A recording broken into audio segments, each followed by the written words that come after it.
Amigos dominicanos se entraron a golpes por la guerra entre Israel y Palestina. Amigos, el presidente Luis Abinader encabezó la inauguración del primer tramo del muro con Haití. Esto es Consulta Participativa, tu espacio, tu voz. Saben ustedes que transmitimos a través de Carivisión, canales 26 de Claro Altiz y 22 de Aster. Estamos en todas las redes sociales. Estamos en nuestro canal de YouTube, Consulta Participativa, al que le pedimos que se suscriban a nuestro canal y activen la campanita de notificaciones para que reciban el contenido de estas consultas de manera directa y especial. También, amigos, que estamos en Twitter, como @consultapar, Facebook, Consulta Participativa, y nuestro número de contacto, nuestro número de WhatsApp, 809-769-4500. Amigos, como siempre, agradecerles a todos ustedes que nos sintonizan en día domingo a esta hora familiar de 12 a 1 de la tarde, hora de almuerzo, hora de orientación y compartir familiar. Y agradecer a todos los amigos allende los mares que nos sintonizan y nos reportan las consultas, nos hacen sus sugerencias y, cómo no, sus preguntas que siempre son contestadas. Amigos, nosotros vamos a una pequeña pausa y retornamos de inmediato con nuestros comentarios. Amigos, cuando un grupo trató de impedir la entrada de manifestantes al altar de la patria, dominicanos se enfrentaron a golpes en el Parque Independencia durante una manifestación de apoyo y rechazo a la guerra entre Israel y Hamás.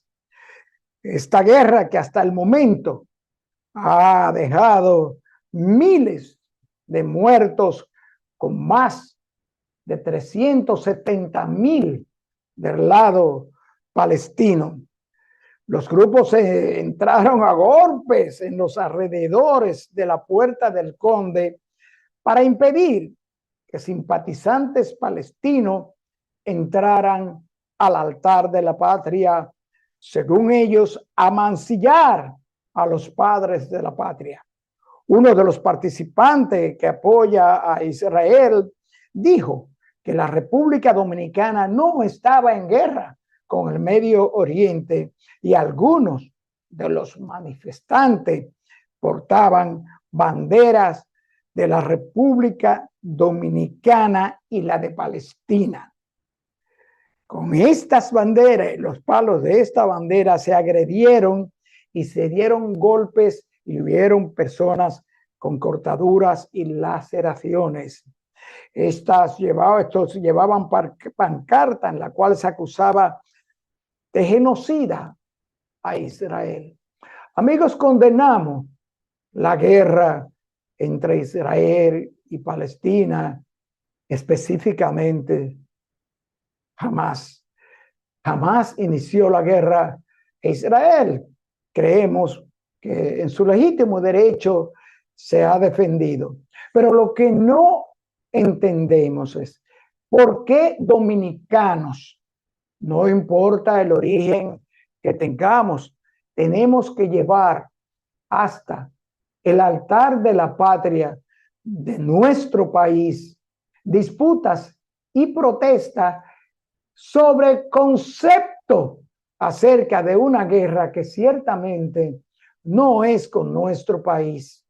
Y aunque nos afecta, porque tenemos miles y miles y miles de dominicanos descendientes de palestinos, personas descendientes de Oriente Próximo, a las cuales apoyamos, queremos y respetamos.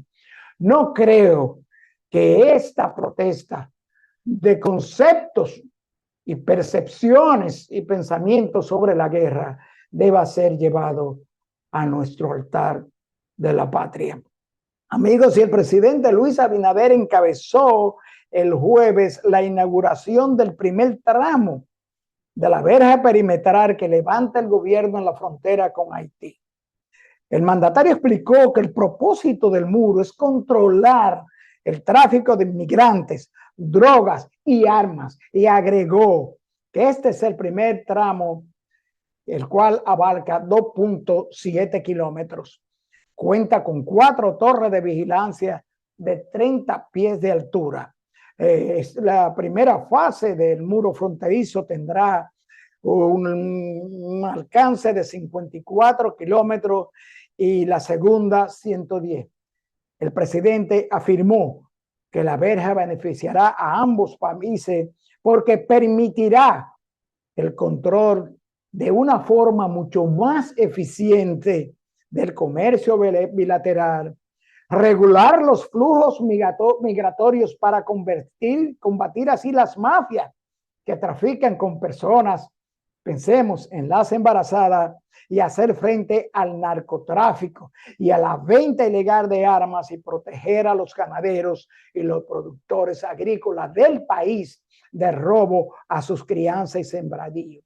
Y agregó el señor presidente que con este muro se combatirán las distintas formas de crimen organizado que han querido tomar como base la frontera entre ambos países, por lo que el beneficio para ambas naciones será de gran importancia. Y advirtió el señor presidente que la falta de control en Haití ha sacudido y ha devenido en una grave crisis en todos los órdenes, y que esa espiral de violencia no tendrá contagio en el lado dominicano. Amigos, hasta aquí nuestro comentario de hoy. Les invitamos a que nos acompañen a nuestra consulta, donde estaremos hablando con la doctora Natalia Faña Aybar, médico internista oncóloga, sobre cáncer de mama, a propósito del mes de sensibilización de esta enfermedad. Nosotros vamos a una pequeña pausa y retornamos de inmediato con nuestra consulta central.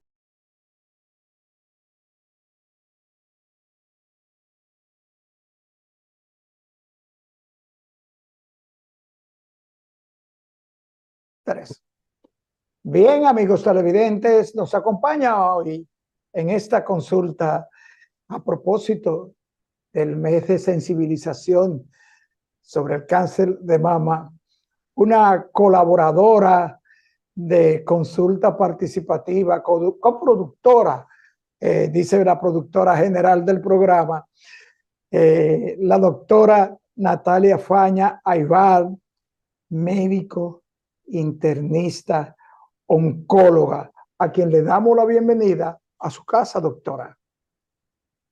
Muy buenas tardes, gracias por la invitación nueva vez a este espacio. Yo me siento honrada de que podamos estar aquí cada año, pues compartiendo informaciones importantes para la audiencia sobre el cáncer.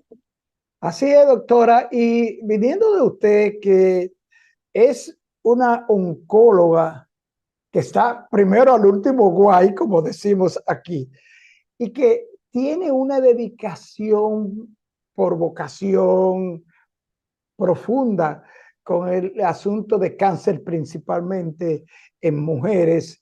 Esa consulta tiene la intención de que usted, como siempre, oriente a todas las amigas y amigos de nuestro programa.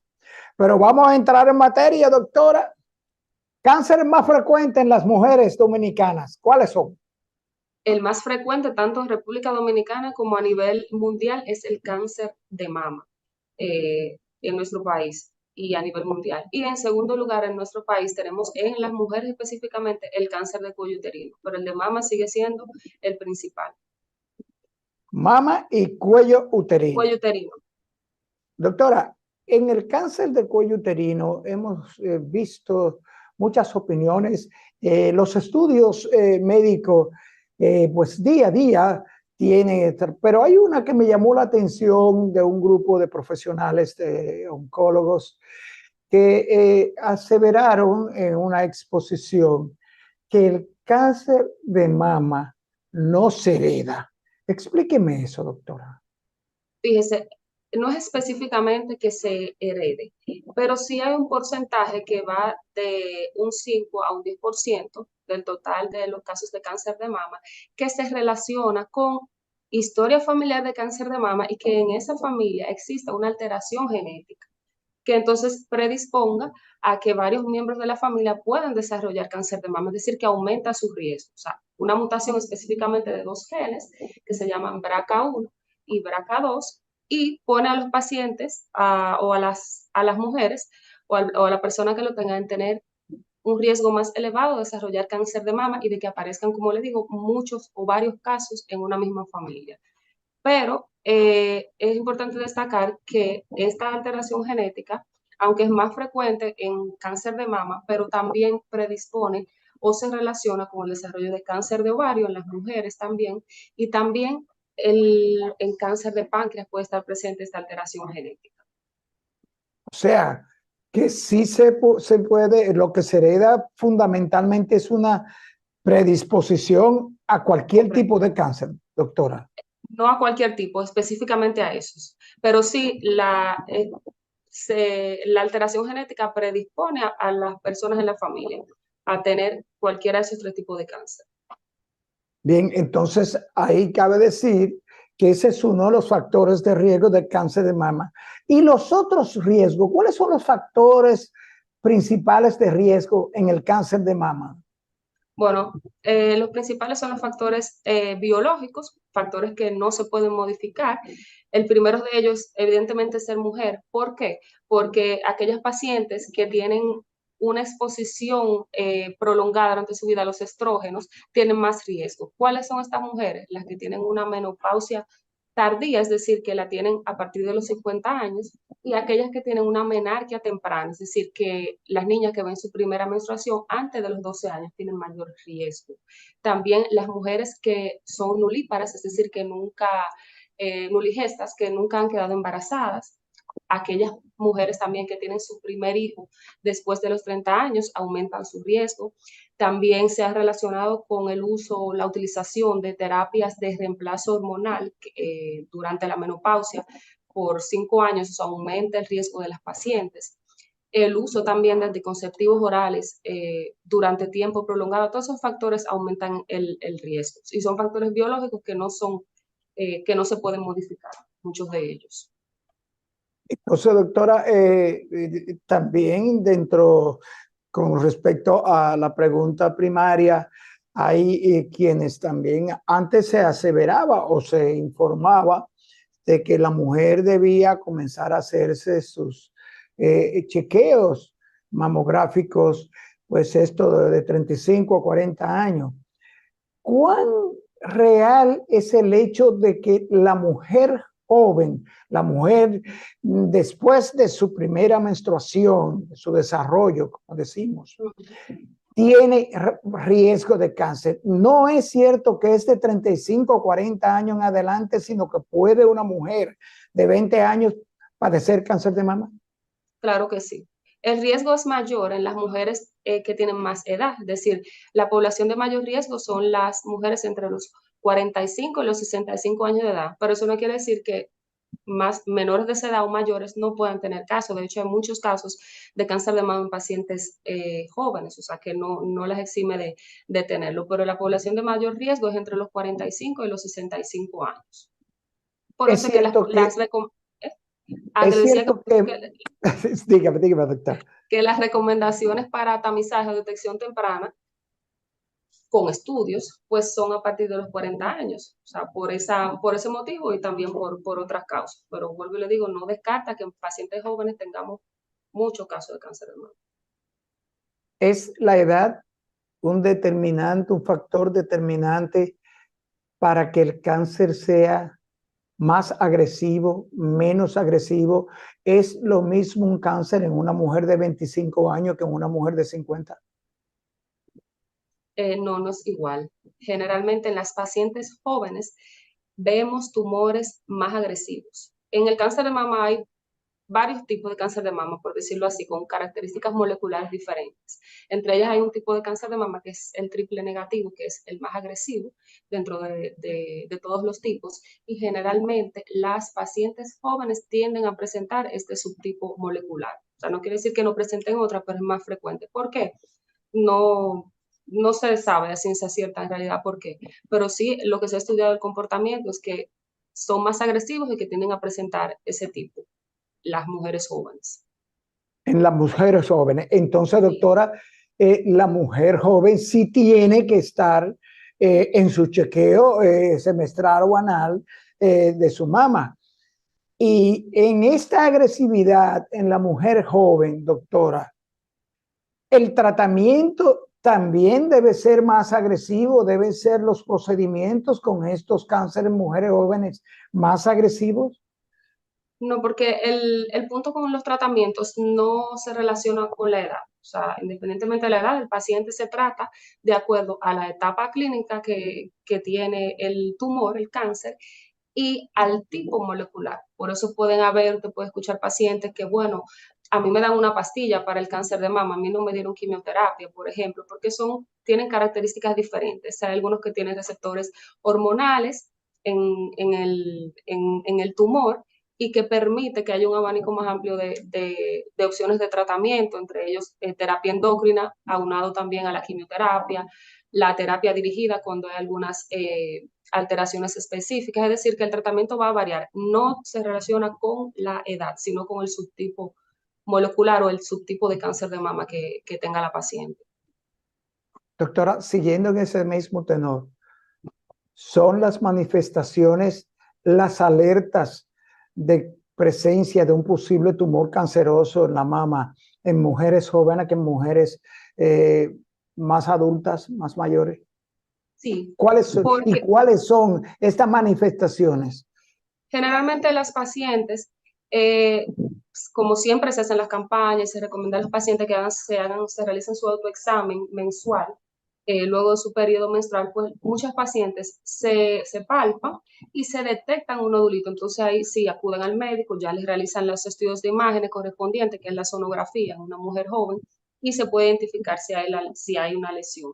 Porque generalmente las jóvenes es así, porque recordemos que el protocolo establecido para el tamizaje o la detección temprana es que la mamografía, que es el estudio por excelencia para la detección precoz, se realiza a partir de los 40 años. Entonces, en las mujeres menores de 40 años no realizamos mamografía. Entonces, digamos que la detección queda limitada a que la paciente se palpe algo en el autoexamen o que se realicen en la sonografía, que sí se realizan generalmente a partir de los 30 años. Y las secreciones, secreciones espontáneas y secreciones sanguinolentas en el pezón, ¿son también manifestaciones de un posible tumor canceroso? Claro, todo hallazgo anormal en una mama debe ser una sospecha de cáncer. ¿Cuáles son esos? La palpación de una bolita en la mama, hundimiento del pezón, salida de cualquier tipo de secreción a través del pezón, alguna bolita en la axila, también un ganglio. Todo eso son un cambio en la forma que uno pueda ver en la textura de la mama, lo que se conoce como piel en cáscara de naranja, que es como si tuviera muchos hoyitos. Todos esos son signos de alerta para que la mujer o la paciente vea, bueno, aquí esto hay algo que no está normal, pero debo acudir a examinar.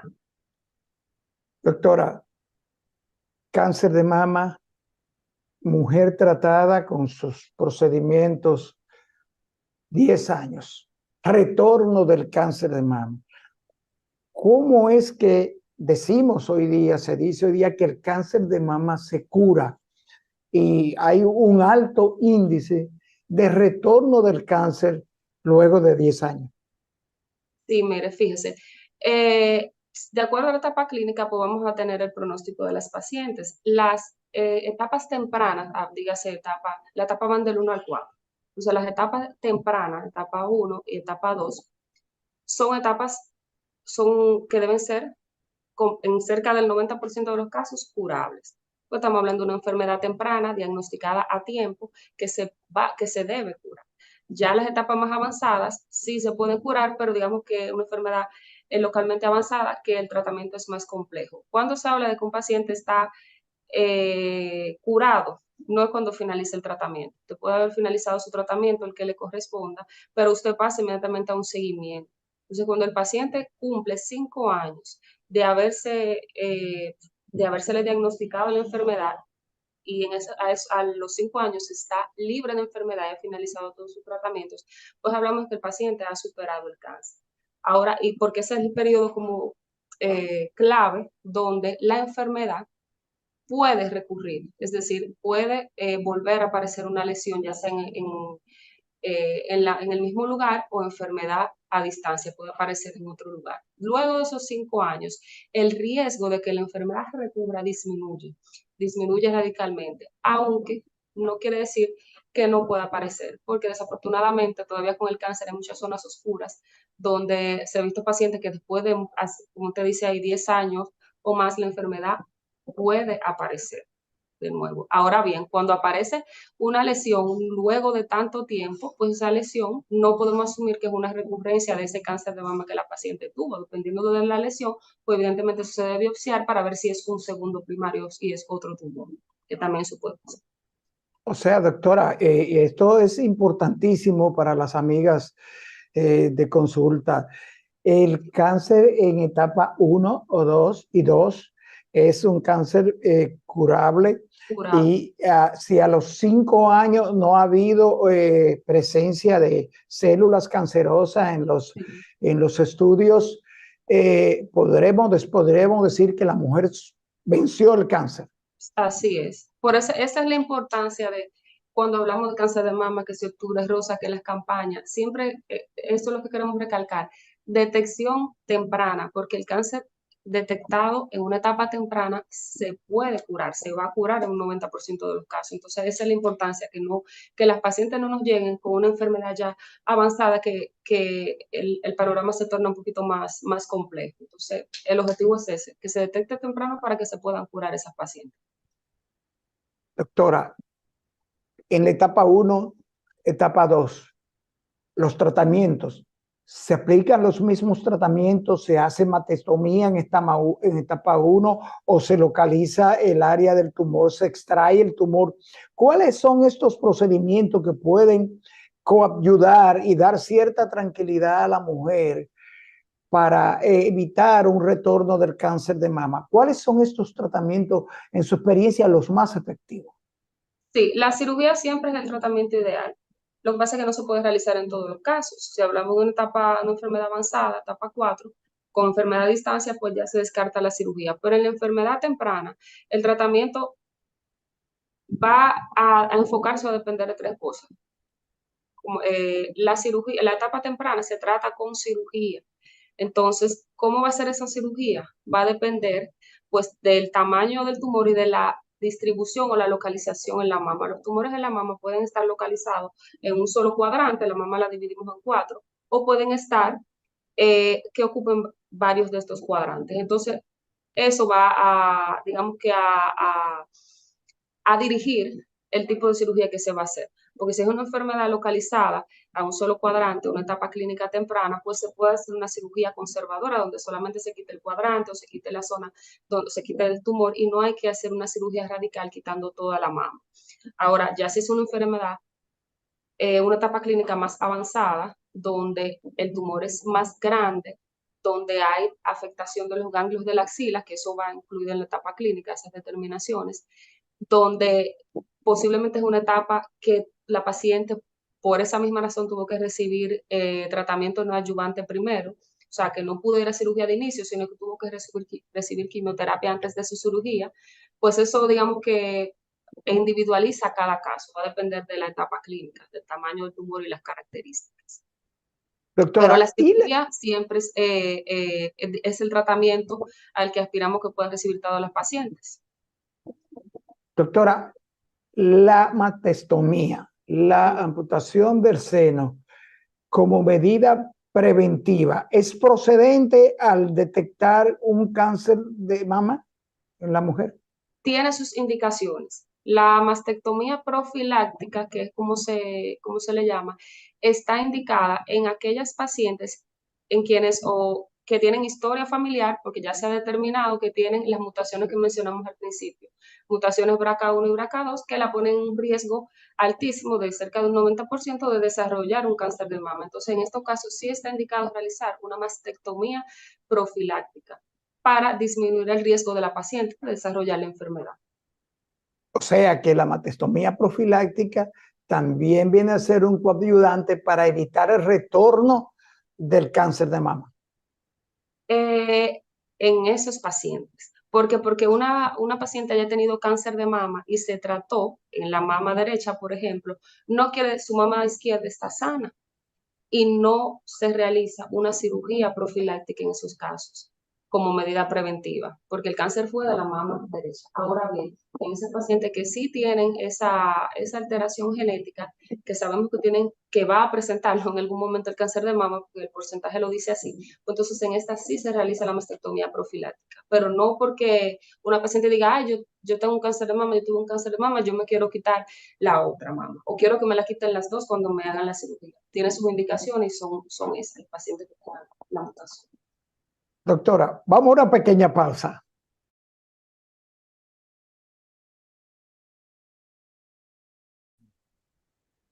Doctora, los tratamientos, la mastectomía, ¿cuándo no se hace mastectomía?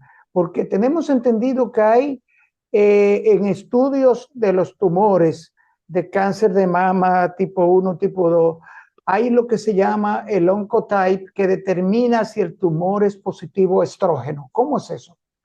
Sí, el Oncotype es una prueba para determinar o encauzar el tratamiento que debe recibir el paciente. Es decir, en los cánceres de mama etapa temprana, se debe realizar, lo ideal es hacer esta prueba para determinar si la paciente se beneficia o no de recibir quimioterapia. Porque no todas las, para no, eso se hace con la finalidad pues de no sobretratar a las pacientes porque esta prueba lo que hace es predecir el riesgo de recurrencia, o sea, de que la enfermedad pueda volver, que tienen estas pacientes con un cáncer de mama temprana que ya fue tratado con cirugía. Entonces, con esto vamos a determinar, bueno, hay que darle o no hay que darle quimioterapia en función del riesgo que vayan a tener de recurrir. Se toman y se tienen los mismos parámetros en estos tratamientos con estrógeno en la presencia de cáncer de mama. ¿Es tan efectivo como la radio, la quimioterapia? Es que el tratamiento va en función del tipo de tumor. Los tumores que son, independientemente de la etapa clínica, acá tienen receptores hormonales, o sea, lo que llamamos tumores, cáncer de mama luminal, el A y el B, que son los que tienen receptores de estrógeno, de progesterona, van a llevar ese tratamiento en un momento de su enfermedad. Generalmente, si es una enfermedad localmente avanzada, a la cual hay que darle quimioterapia antes de su cirugía, pues la lleva para reducir tumor, cirugía, y posterior a la cirugía, generalmente no hay que volver a dar quimioterapia, sino que usted lo pasa directamente al tratamiento endocrino, que es con el que mejor va a ir, el que mejor va a responder ese tipo de tumor. Porque los tumores que tienen esa característica de tener receptores hormonales, pues responden mejor a los tratamientos endocrinos y no a la quimioterapia. De hecho, no responden tan bien a la quimioterapia. Doctora, usted es una excelente y reputada oncóloga clínica, una profesional de la medicina internista excelente. ¿Cuándo en el cáncer de mama el seguimiento y el tratamiento requiere de estudios continuos, de sonografías, mamografías, estudios con contraste, dentro del proceso de seguimiento y tratamiento del cáncer de mama? ¿Cada qué tiempo debe una mujer asistir a su cancerólogo clínico y hacerse los estudios? Bueno, depende del proceso, en qué fase está la enfermedad. Si es una paciente que ya ha finalizado su tratamiento, el que le corresponda, o que o que está, por ejemplo, las que llevan tratamiento endocrino, que lo llevan por un periodo más prolongado, lo llevan por 5 años, pues el seguimiento de los pacientes se hace cada 3 meses. En el caso de los que ya finalizaron tratamiento, estamos libres de enfermedad, pues usted pasa a seguimiento. El seguimiento se hace cada 3 meses durante 2 años. Y luego de esos 2 años, el paciente se sigue cada 6 meses, allá hasta cumplir los 5 años. Y cuando tiene los 5 años, el paciente se examina o se va a su oncólogo anualmente. ¿Cuándo se hacen los estudios? Generalmente siempre se le hacen marcadores, seguimiento por el examen físico, por laboratorio, por los estudios de imágenes, que son las tomografías, el perfil mamario, que es la sonografía y la mamografía, el estudio, la gammagrafía ósea, aunque también, gracias a los avances de la tecnología, en muchos casos pudiéramos obviar esos estudios, o sea, la tomografía y la gamma, y realizarle el PET scan a los pacientes. Cualquiera que sea el que corresponde al estudio, se realizan anualmente. En un paciente, estamos hablando de un paciente que ya está en seguimiento, que no está en tratamiento y que está libre de enfermedad. Pero la realidad es que entonces, doctora, que los famosos marcadores tumorales, el CA15-23, CA15-3, el de mama. el 15-3, es si hay cáncer de mama, si hay células cancerosas, cáncer de mama, el CA15-3 lo detecta, está presente. Generalmente se eleva. Hay casos en que no, pero en la gran mayoría de los casos se elevan. Los marcadores, es importante destacar que los marcadores tumorales que se realizan en sangre no son diagnósticos, sino que sirven para pronóstico y seguimiento de los pacientes. Es decir, al momento de que una paciente se diagnostique con un cáncer de mama, aparte de su batería de estudios, su biopsia, se le va a hacer el marcador tumoral. Entonces, eso nos dice que dependiendo de qué tan elevado esté, pues nos orienta acerca del pronóstico que va a tener ese tumor. Obviamente un marcador con niveles muy elevados, pues nos habla de que es un tumor con peor pronóstico, no tanto más agresivo, pero sí con un comportamiento, digamos que peor. Aunque eso no es absoluto, pero no es diagnóstico. Y luego que una paciente ya está en tratamiento, o que ya ha finalizado tratamiento, los marcadores nos sirven para seguimiento de los pacientes. Es decir, que cuando hacemos marcador, si vemos que el marcador se ha movilizado un poco, se ha elevado, eso es una alerta, una alarma para buscar. Se elevó el marcador, hay que buscar qué pasa, hacer todos los estudios de imágenes correspondientes, examinar para ver si es que hay actividad tumoral en algún lugar, pero no son diagnósticos. Marcador, hacérselo a un paciente solo, sin tener diagnóstico de cáncer por sí solo, eso no arroja mucho, ¿me entienden? Porque por sí solo, porque de hecho hay pacientes que no elevan marcador, son los menos, pero hay algunos que no lo movilizan. O sea que eso es relativo. Doctora, ¿cuándo se trata el cáncer de mama con inmunoterapia? Cuando dependiendo, ahí vamos otra vez a los subtipos biológicos del cáncer de mama. Hay pruebas, determinaciones que las hacemos aquí, que son las pruebas de PDL1, específicamente el receptor de PDL1, que es una prueba que se hace al tumor, o sea, a la biopsia del paciente, para determinar la expresión de ese marcador en el tumor. Y si la expresión, o sea, si está expresado un porcentaje elevado, quiere decir que ese paciente sí se beneficia, que ese es un tumor inmunomediado, que sí se beneficia de inmunoterapia, pero no es que todos los casos llevan. Por eso hay las diferentes pruebas moleculares que se realizan y en función de eso los tratamientos. Los pacientes que tienen PDL1 expresado en un alto porcentaje, pues sí se benefician de medicamentos que sí los tenemos aquí disponibles, que son el pembrolizumab y el atezolizumab, que son inmunoterapias, se usan en muchísimos otros tumores, pero que se utilizan también en cáncer de mama, con cada uno con sus indicaciones. Doctora, en su experiencia, en lo falso y lo verdadero de las opiniones profesionales sobre el tratamiento de cáncer de mama. ¿Es cierto que son las células madres milagrosas para el cáncer de mama? Mire, eso es un tema que hay que tocarlo con pinzas. Son, digamos que, temas o investigaciones que no tienen tantísimo tiempo así, que todavía están en proceso, que han arrojado sus hallazgos, sus datos positivos. De hecho, se utilizan o sea, se ha investigado en otros tipos también de tumores y en otras patologías, o sea, en otras enfermedades. Y sí, cuando hablamos de células madres, sí sabemos que es cierto que sí, que el efecto puede ser positivo, pero todavía son cosas que hay que tomarla con pinzas, que todavía no están establecidas en las guías de tratamiento, que son en base a lo que se rige todos los oncólogos en todas partes, o sea, por guías, por protocolos, no digamos, por la decisión unilateral del médico de aquí o del país que sea, siempre, todo está protocolizado y todavía eso no está en los protocolos. Doctora, en el cáncer de mama, ovario y cervix, ¿hay relación? ¿Es cierto que una mujer que haya padecido o esté padeciendo de cáncer de mama pudiera desarrollar cáncer de ovario? Sí tiene la mutación genética, sí, pero no porque se relacionan las dos enfermedades. Como mencioné, las mutaciones BRCA1 y BRCA2 se relacionan con cáncer de mama, de ovario y de páncreas. En el del caso de cáncer de cuello uterino, no se relaciona tampoco, sino son enfermedades independientes una de la otra, cada una con sus posibles causantes. En el cuello uterino sabemos que la mayoría de los casos relacionan a la infección por el virus del papiloma humano. Es decir, que no guardan una relación directa con la causa, o sea, no es una causa común para todas.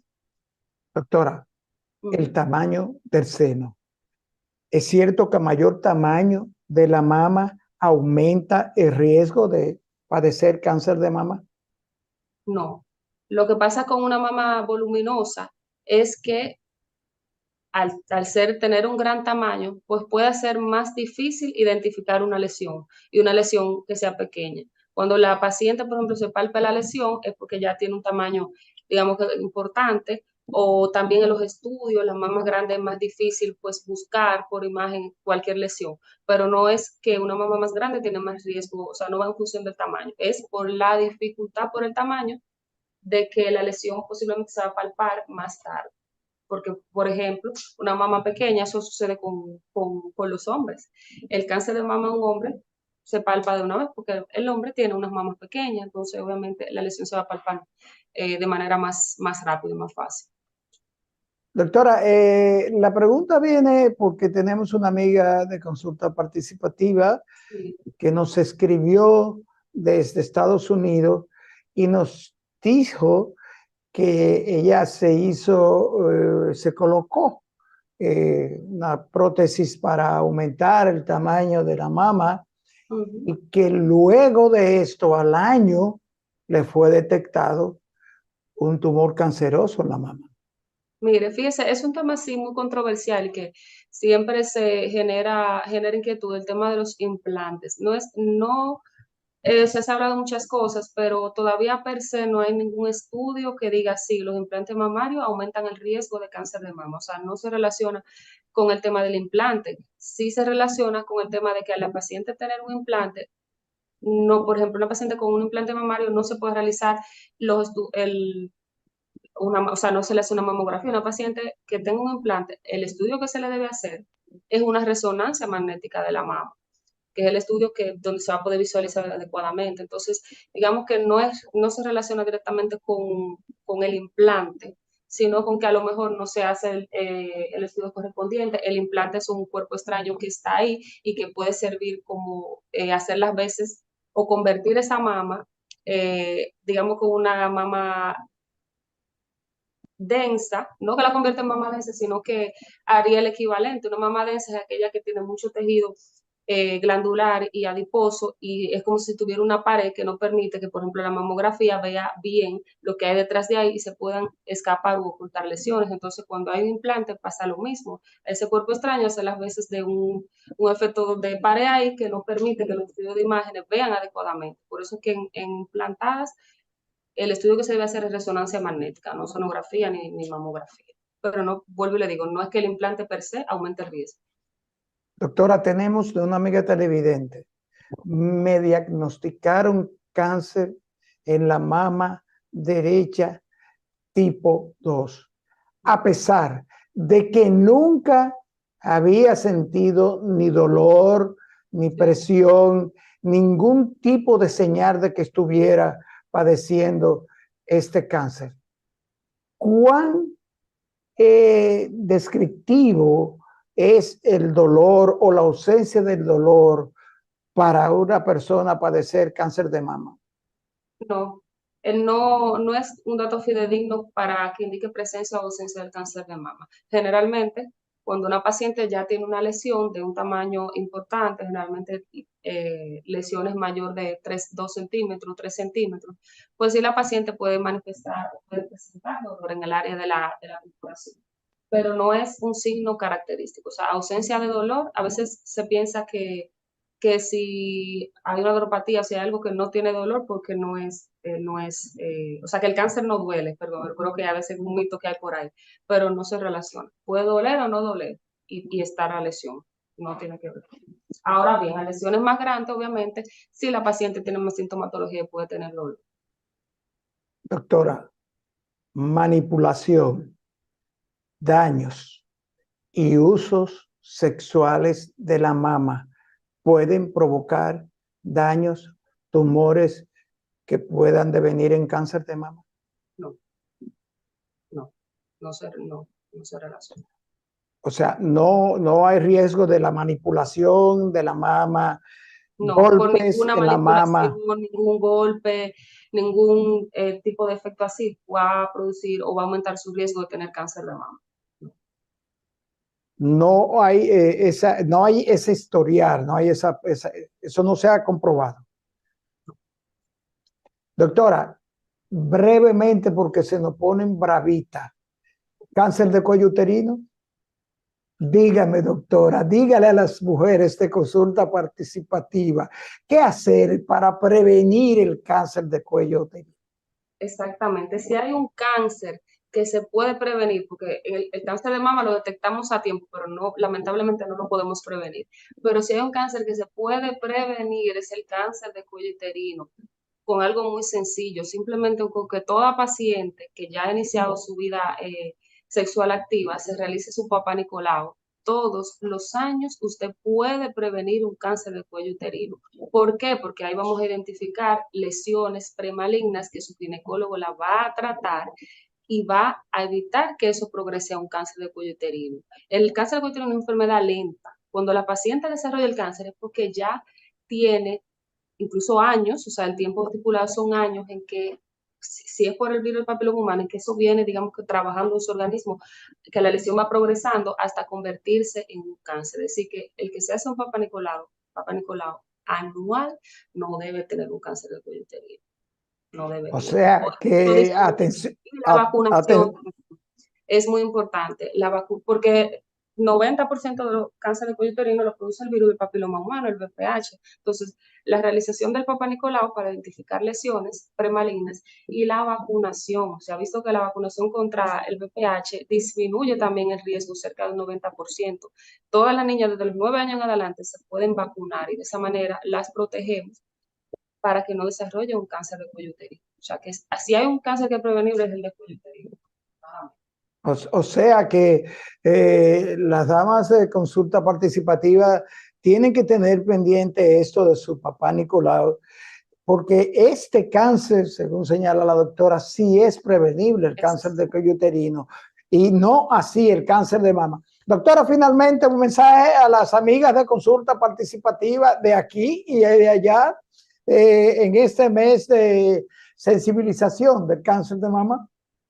Si bien, como siempre, recordarles y recomendarles que el cáncer de mama se puede curar. Es una enfermedad que la podemos curar en 90% de los casos, pero para eso tenemos que detectarla temprano, que ahí es cuando vamos a poder lograr esto. Y simplemente, ¿cómo lo vamos a hacer? Que se realicen su mamografía todos los años las pacientes a partir de los 40 años. Las que son más jovencitas, a partir de los 20 años, realizarse todos los meses, 7 días después de su periodo menstrual, realizarse su autoexamen. Y a partir de los 30 años, su sonografía también anual. Con esas medidas, pues es mucho lo que vamos a lograr detectando casos tempranos y poder entonces de esa manera curar a las pacientes. Doctora, se nos fue el tiempo. Gracias. Además está decirle que las puertas de consulta participativa están abiertas. Y una vez más, gracias del alma por acompañarnos precisamente en este mes de octubre en estos temas tan interesantes sobre el cáncer en sentido general, pero especialmente el cáncer de mama, que es, según usted y según las estadísticas, el cáncer que más afecta a la mujer. Gracias, doctora. Muchas gracias por la invitación. Siempre un gusto estar aquí. Bien, amigos televidentes, después de esta interesantísima consulta con la doctora Natalia Faña Aybar, médico internista, oncóloga, sobre el cáncer de mama, el cáncer de cuello uterino, solo nos resta dar las gracias a todos ustedes por acompañarnos en estas consultas orientadoras en salud. Amigos televidentes, nos vemos en la próxima consulta.